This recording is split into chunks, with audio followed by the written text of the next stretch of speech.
Les 5 qui ne seront plus qu'un. Et oui, les 5 candidats de la droite républicaine et qui débattent. Et un jour, ils ne seront plus qu'une ou un. Mais leur débat, finalement, intéresse les gens. C'est la première grosse surprise. Ils ont été très regardés, les deux premiers. Le prochain a lieu ce dimanche, sur CNews.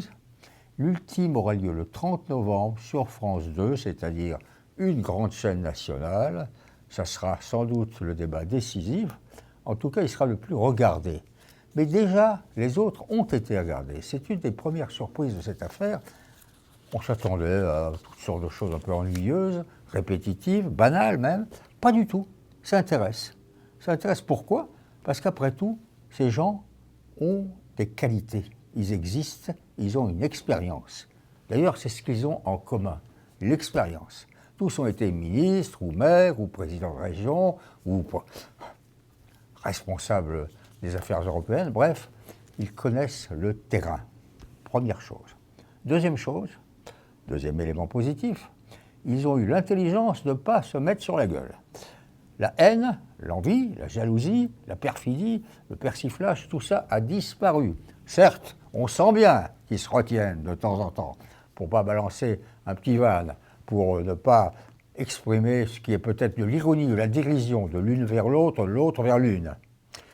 Mais enfin, ils tiennent le coup, ils tiennent la distance. Troisièmement, il y a quand même des différences, bien sûr. D'abord, il y a une surprise, c'est Ciotti.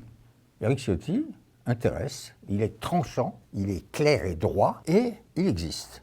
Alors qu'au départ, on imaginait être plutôt dans les 5, deuxième partie. Dans le top 3, on imaginait Pécresse, Bertrand, Barnier. Ils sont là, certes. Alors Pécresse, un très bon parcours, tranchante elle aussi, équipée, organisée, bien documentée. On peut même peut-être lui demander d'être un peu moins dure et de sourire. Qu'elle n'oublie pas qu'elle est une femme.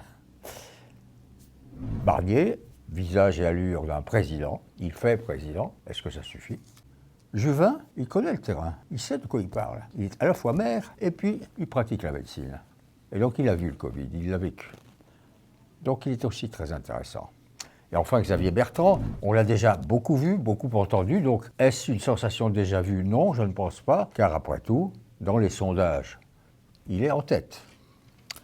Alors voilà, vous vous retrouvez avec tous ces gens qui ont la même exigence, la même certitude, et l'un ou l'une d'entre eux finira par être au sommet.